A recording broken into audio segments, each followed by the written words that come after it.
The Bizarre Case of Kimberly Kessler.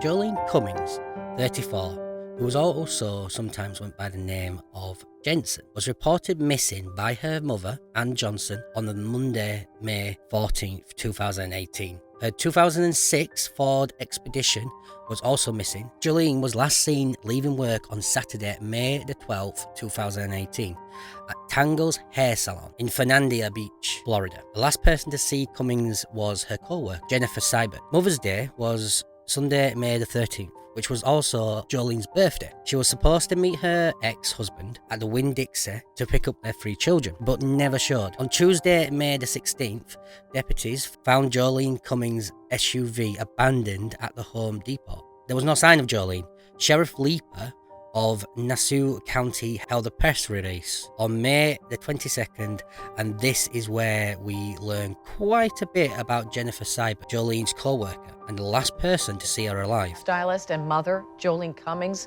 The state attorney's office released a shocking new interview with Kessler days after Cummings disappeared last May. The 2 women worked together at Tangle's Hair Salon in Yulee. News4JAX reporter Corley Peel is live now to show us what this interview reveals. Corley. This is the first time we're hearing investigators confront Kimberly Kessler about the evidence they have against her and why they believe she's Jolene Cummings' suspected killer.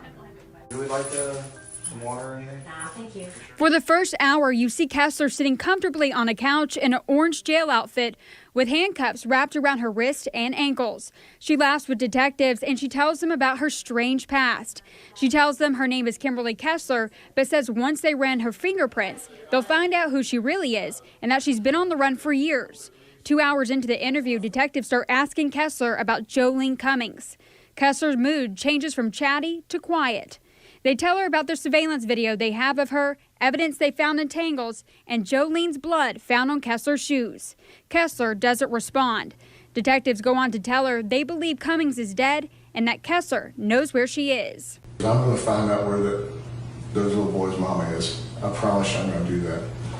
You can help me do that. And you're the one that can make it happen right now. No, I cannot. And I'm not, again, whatever fury may come, How did her blood get on your So let me shoes? reply this way, and you may not like the answer. I would like legal counsel. Several photos were also released today, including photos from inside Jolene Cummings' home before she disappeared. We'll have more from this evidence tonight at 10. Through surveillance, investigators began piecing a puzzle together. Jolene's vehicle was parked at Home Depot around 1:17 a.m. Sunday morning. Several minutes later, someone is seen exiting the SUV and walking away. We were hoping to see Jolene get out of the vehicle, but who do we think it was? The Tangles hairstylist who last worked with Jolene on Saturday. She went by the name of Jennifer Seibert, says an investigator. Seibert and her vehicle, a 2016 black Kia Soul, were located at the rest area in St. Johns County on Wednesday evening, May the 16th, parked between other semi-trucks. She had apparently been living in her own car at various locations. Based on the surveillance video of her driving Jolene's car, she was arrested for grand theft auto, booked into St. Johns County Jail, and ultimately brought back to Nassau County Jail. During this time, the press conference and the Sheriff Leeper revealed that they have evidence which led them to believe Jolene was no longer alive. One more revelation: Seibert's real name is Kimberly Kessler, and there is no such thing, or at least not for her. Her name was not Seibert at all. Kimberly Kessler's date of birth was May 9th, 1968, and she's from Butler, Pennsylvania. She had also been using a fake social security number. This is where things start getting really weird, to say the least. You need to stay with me with this one, right? Who is Kimberly Kessler? Well, could possibly be a serial killer. She was in court yesterday in Nassau County wearing this mask because she refuses to take a tuberculosis test required by the jail. Her attorneys want her mental health evaluated to see if she's competent to stand trial for killing Cummings last year. Cummings' body has never been found. I-Team investigator Lindsay Gardner is joining us now with who the FBI and Nassau County investigators may now be trying to hunt down. Lindsay? Yeah, it's been almost a year, and we know they have been hard at work. And this week's newly released evidence, there are 2 deaths that we hear investigators asking witnesses about over and over, including a man in Jacksonville. Kimberly Kessler has led more than a double life. Police say from a brunette to a blonde, the changing faces of Kessler fit her changing names. At least 17 aliases across 33 cities in 14 states. It is a lot of ground to cover for Nassau County investigators and the FBI. Yesterday, the News4Jax I-Team showed you this list, 2 pages of names Kessler had stored on her iPhone that was confiscated by authorities. We counted more than 60 names, along with the words Satanist, witch, and evil, murderous gang. Front and center is the name Kurt Christopher Allen. Through phone interviews, we hear investigators asking about him.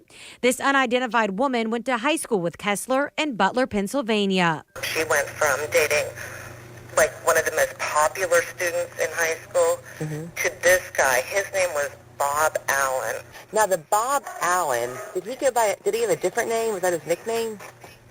Robert Allen, I remember that. Robert Allen? Robert Allen.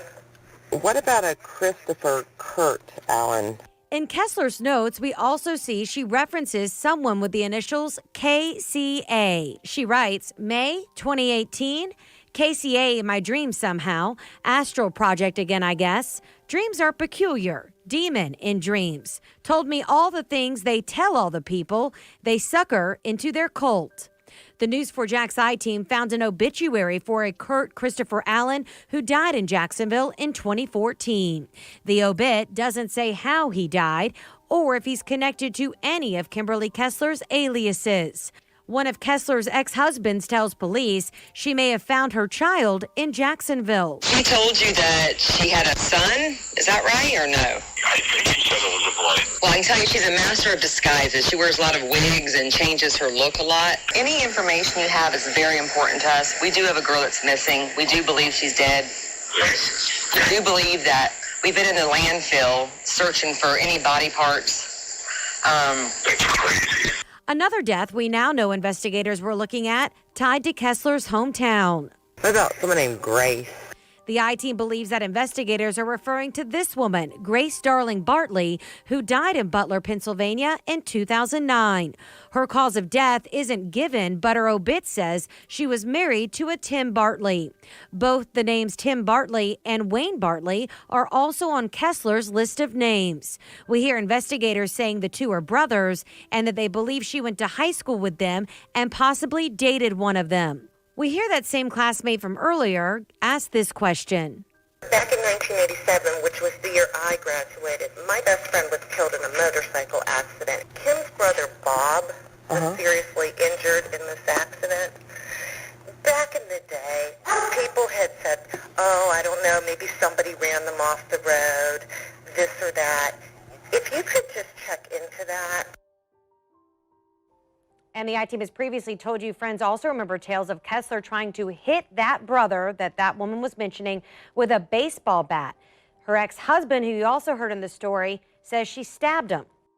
Kimberly Kessler, or Kimberly Lee Kessler, aka Jennifer Serbert, was reported missing in 2012 by her mother. However, according to the report made by Kessler, was last seen on July 4th, 2004 in Butler, Pennsylvania. Basically, her mom waited 8 years to inform the police or report her as missing. That's just weird. It does go on, however, though. She had up to 18 aliases and lived in 33 cities across 14 states. Weird, right? Wait, there's more. Honestly, there is. It goes on. After hours of internet sleuthing done by armchair detectives, it was discovered that Kessler actually started using aliases and moving state to state long before 2004.